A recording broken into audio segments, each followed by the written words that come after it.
Aslan. I work at Sony Interactive Entertainment, and I'm an energy policy analyst for SIE. And I'm going to just give a review or introduction to some of the environmental policy that impacts games consoles.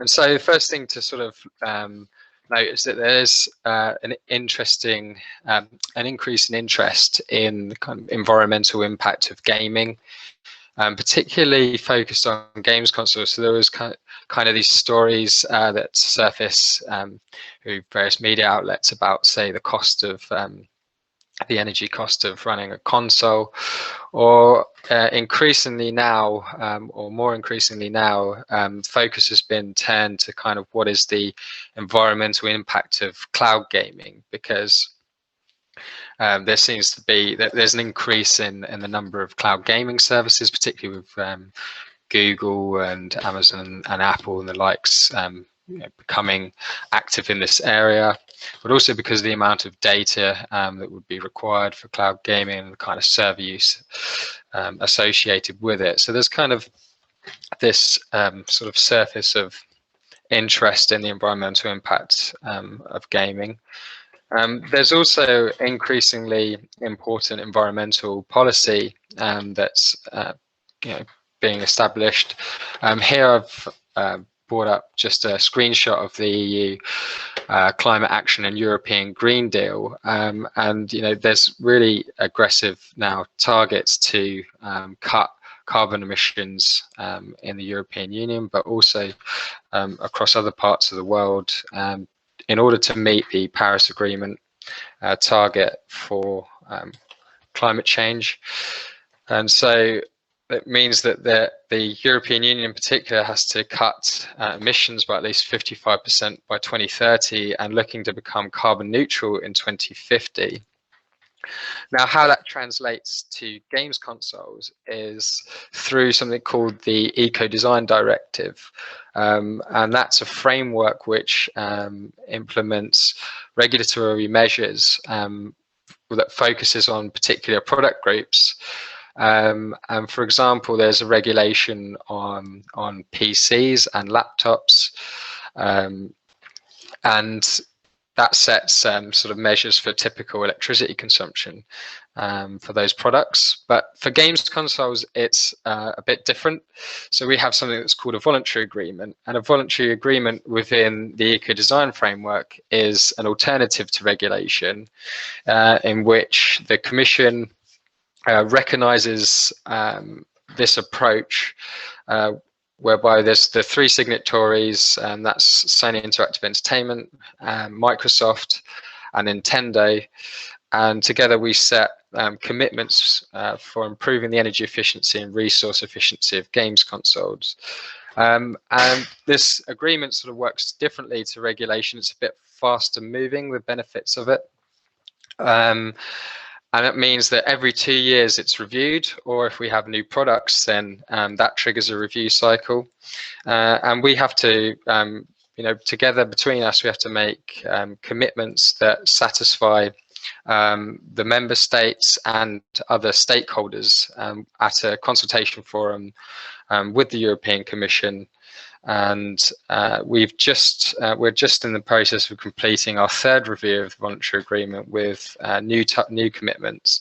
But this was first agreed in 2015, and so we're now through 3 cycles of continuous improvements and commitments, and those commitments include sort of power caps for specific modes. So we have media and navigation power caps. We have requirements for the console to automatically power down after 1 hour in gaming or other modes, but up to 4 hours in media mode.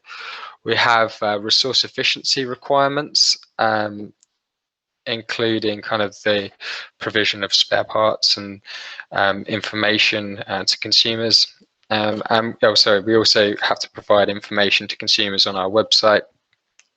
And here I've just put the new sort of proposal for power caps on the 8K capable consoles, so the PS5 and the Xbox Series X. And they're actually, we've managed to propose power caps that are not are the same as the power caps for previous generation consoles, and that kind of marks it's the first time in industry has achieved that. So what the Games Console Voluntary Agreement has done has been a really effective driver of energy efficiency, and now as a result we consider energy efficiency at the design stage of our consoles. And what I'm showing you here is our estimated energy use for the new generation consoles over the lifetime of their use. And we've implemented a number of efficient technologies, listed a few of them here. So we have power efficient sort of state-of-the-art 7nm chip architecture, custom solid state drives, and energy efficient low power modes. And sort of those technologies have meant that over the lifetime of the PS5 and Xbox Series X, we estimate that there'll be around 46 terawatt hours of energy saved when compared to the previous generation of consoles. And to put that in perspective, that's about the electricity consumption of Portugal in a year. And if we compare to the start of the SRI and when we had, or compare it to HD capable consoles, and the efficiency improvements made there, we estimate it's around 99 terawatt hours of savings over the lifetime, and that's about the electricity consumption of Belgium. So this policy measures had substantial effect on the efficiency of games consoles, and increasingly more important has become sort of requirements on resource efficiency. And so that's, I've lost my train of thought.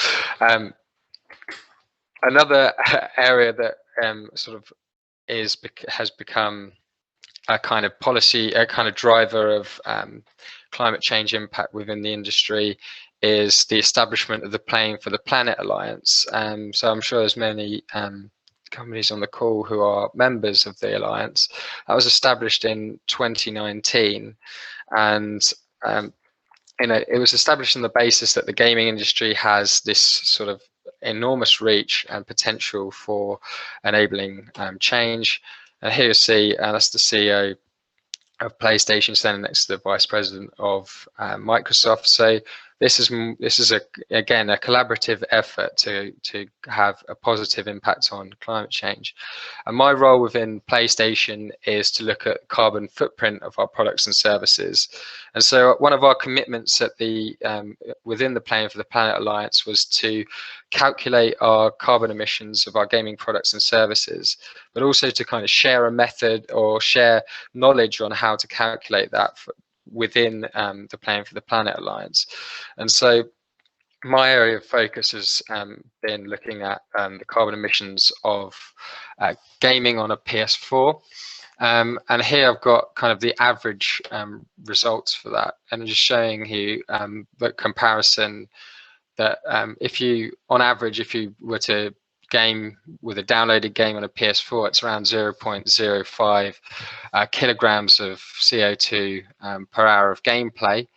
If you compare that to a sort of gaming PC, it has around double the impact due to the sort of higher power consumption of PCs typically compared to games consoles.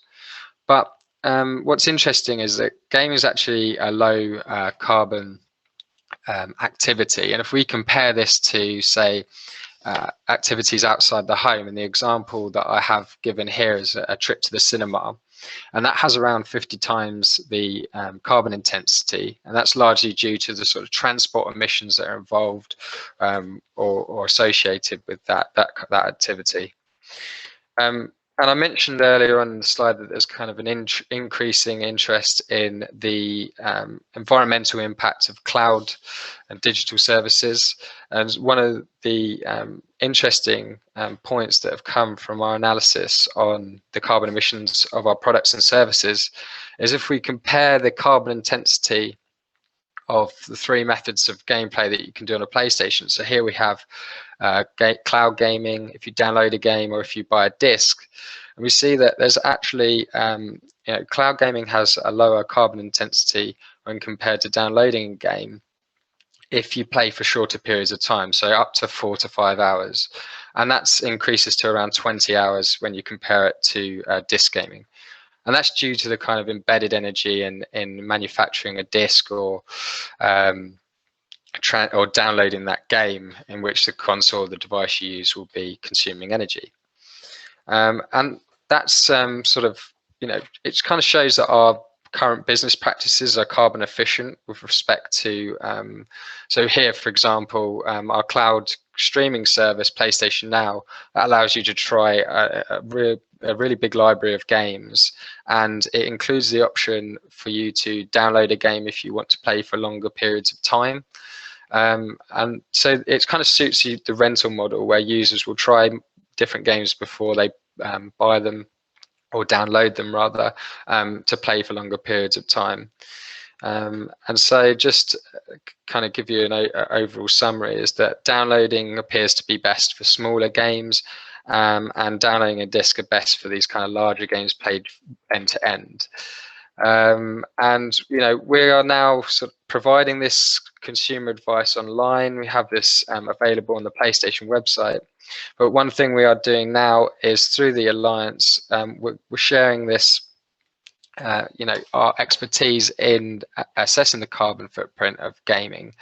And we've also been working with Ukie, and they will be publishing a green games guide.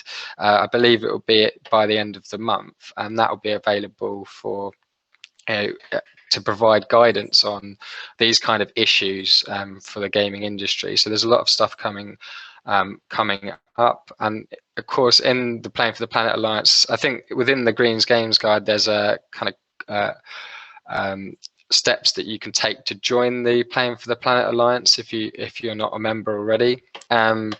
And we're also, as part of that, we'll be providing sort of expert workshops on how you can calculate your carbon footprint as a member, within both the Alliance and through Ukie. So there's lots going on here. So thank you.